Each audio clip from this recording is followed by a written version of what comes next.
People का पेड़ और नई नवेली दुल्हन। उत्तर प्रदेश के सिंगवाड़ी नामक गांव में समय जैसे ठहर गया था। लाल मिट्टी की पगडंडियां, कच्चे घर और पुराने किस्सों से भरा हुआ हर कोना यहाँ कुछ था जो अतीत से चिपका हुआ लगता था। गांव के उत्तर कोने पर, जहां बस्ती खत्म होती थी, वहां एक प्राचीन पीपल का पेड़ था। उसकी शाखाएं इतनी घनी थीं कि दिन में भी वहां अंधेरा रहता था। लोग कहते थे कि वो पेड़ शापित है। वहां पर न कोई बैठता, न कोई खेलता और न ही कोई रात में उसोर जाता। कई सालों से वहां कुछ ऐसा घटा था जिसे गांव वाले आज भी फुसफुसाहट में ही बताते थे। एक बूढ़ी दादी अक्सर कहा करती थीं, जिसने भी उस पेड़ के नीचे रात बिताई वो फिर कभी वैसा नहीं रहा। इसी गांव में शिवराम नाम का एक युवक रहता था, मेहनती, सज्जन और अपने बूढ़े माँ बाप का इकलौता बेटा। उसकी शादी पास के गांव की एक सुंदर, शांत स्वभाव की लड़की सुनैना से तय हुई थी।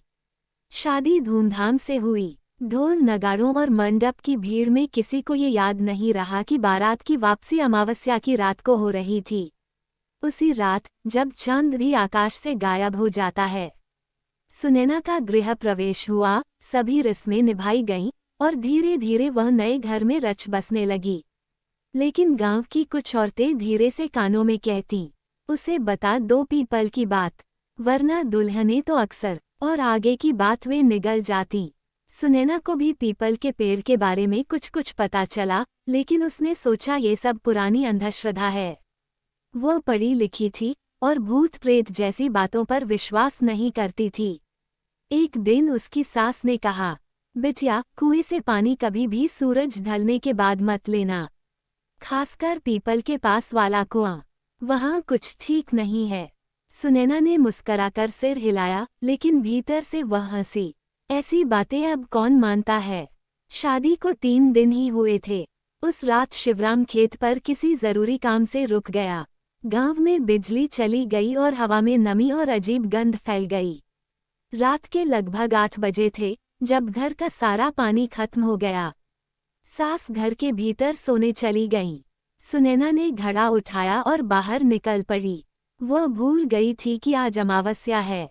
जैसे ही वह कुएं के पास पहुंची, चारों ओर घना अंधेरा था। सिर्फ कुछ जुगनू और दूर से आती गीदड़ों की आवाजें।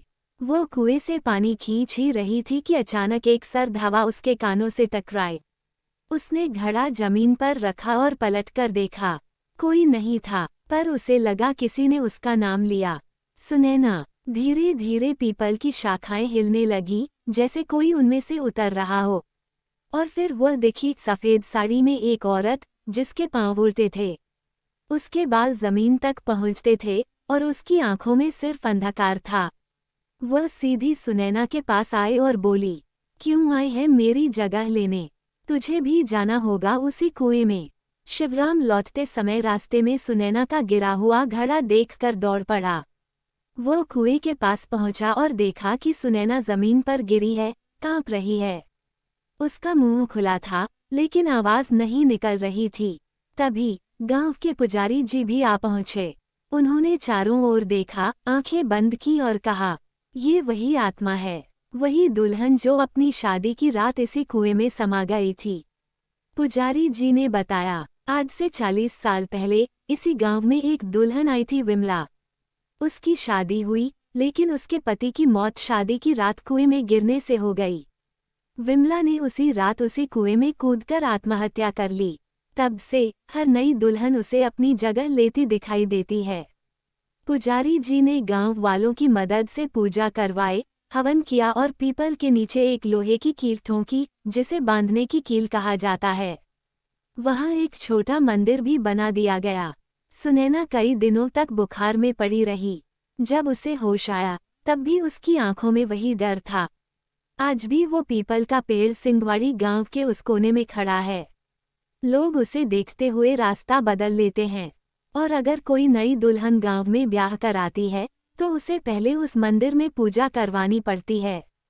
क्योंकि सबको अब ये पता है, पीपल की दुल्हन अब भी इंतजार कर रही है। ऐसी और कहानी या सुने के लिए मेरा चैनल लाइक और सब्सक्राइब करें।